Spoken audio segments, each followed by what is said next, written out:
Would you, dear constant viewer, like to become powerful? Would you like to dominate the human social hierarchy? About 10 years ago, I heard of a book called The 48 Laws of Power.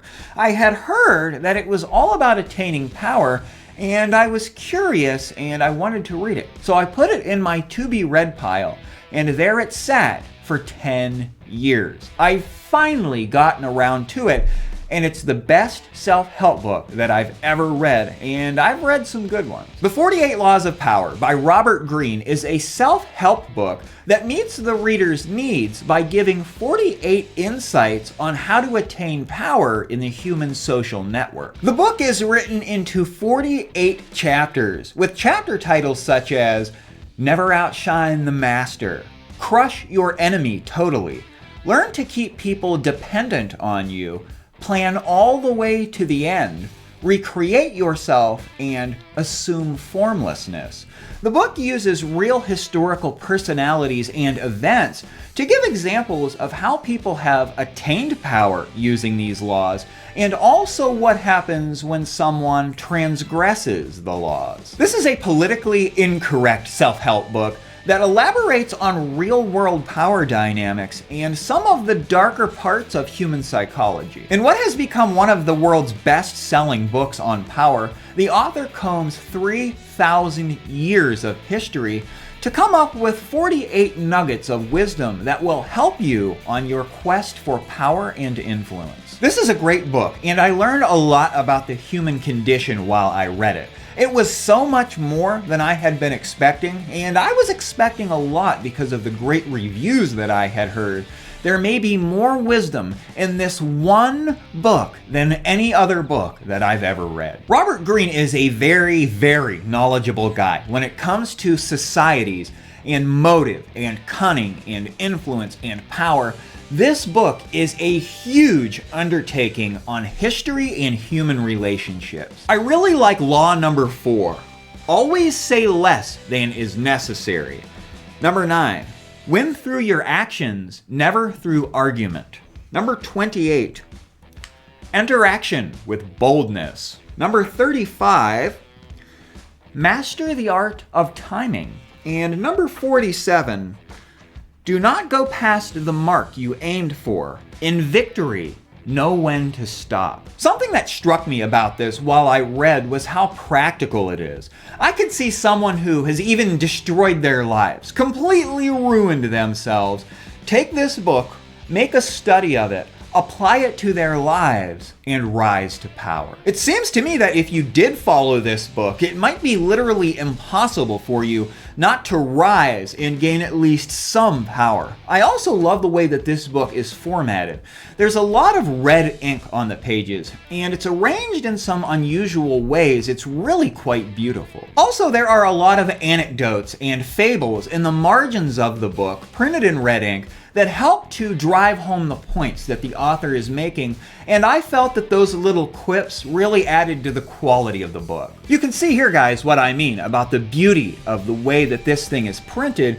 You can see that there's red text in the margins and that some of the text is printed in an unusual way. The author uses real-life historical examples like Louis XIV, Napoleon, John F. Kennedy, Leonardo da Vinci, and Bobby Fischer, and it's quite interesting what many of these people went through and how they came to be powerful. It makes me want to read more on those historical personalities covered in the book, especially Louis XIV and Leonardo da Vinci. There are so many great quotes in this book that literally I could have underlined hundreds of them, but I'll read just one here for you. It concerns law number 25, which is recreate yourself. Do not accept the roles that society foists on you. Recreate yourself by forging a new identity, one that commands attention and never bores the audience. Be the master of your own image rather than letting others define it for you. The 48 Laws of Power must have commanded a huge amount of effort and study from Robert Greene. A person could use this book, study it for a period of years, and implement it in their lives to become successful. Something that came to my mind as I was reading this is that It might be a good book for anyone who finds themselves being bullied. People who are being bullied, generally speaking, could use some power, and I think that if a person was in that situation, that this book could really help them to dig their way out of it. Now, I like to balance my favorable reviews by coming up with a con or two, something that I did not like about the book. And I'm going to do it. It's going to be hard for me to come up with something that I disliked on this one. You'd really have to read this yourself to see how it stands out amongst its peers. But a common complaint with this one, a common criticism, is that it's immoral. Some have suggested that if you follow the 48 laws of power, you will essentially trample other people on your way to success and power. If you look up reviews on this one, a lot of people condemn it for its cold-hearted nature and approach to power. And I can see that. However, I don't exactly agree with that view. This book is a study on human psychology, on human behavior, and the author takes a no-holds-barred approach to talk about how human social systems work, how human hierarchies work. And I like the fact that this isn't the typical how to win friends and influence people self-help manual. This one is different, and many of the laws in this book are not immoral. Always say less than is necessary is a good example.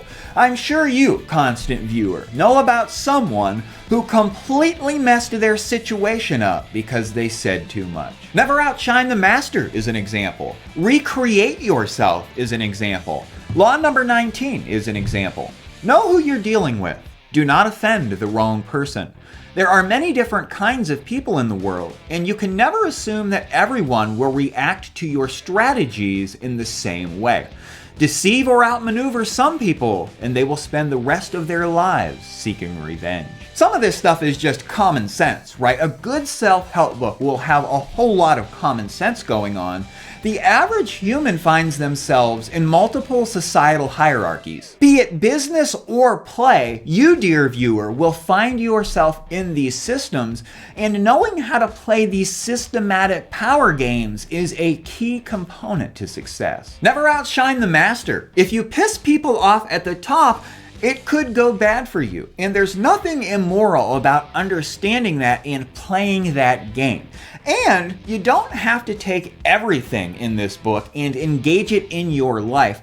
Take what is good for you, what you find morally satisfying, and leave the rest in the book. There's another point I want to make here on this morality issue. This book can help the reader to protect themselves from power plays. There are some laws in this book and in the real world that are manipulative.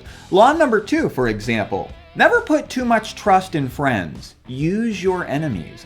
Now, some people might say that's a bit cold-hearted, and they might be right. However, you can use this book to build up a strategy against manipulation. With this book, you get to understand how so many of these manipulative aspects of life come into play and how people will use one another.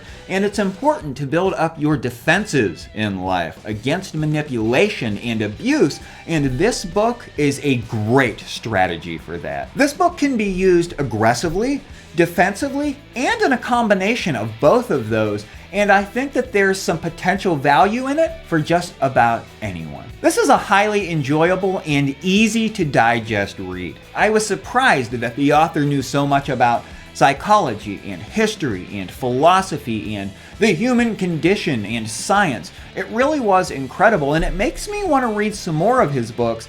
Mastery and The Law of Attraction are now in my to-be-read pile. I give the book a perfect 10 out of 10 stars rating, which I rarely do. I'll be thinking on the laws here for a long time to come, and I might even reread it in the future if the need arises. It could go without saying that I highly recommend this one. Let me know what you all think down in the comments below. Please like this video if you enjoyed it, and subscribe to my channel if you haven't already. If you love reading, subscribe to the channel, and make sure that you have the bell icon turned to all so that you don't miss anything. Thanks for joining me, guys. I'll see you next time.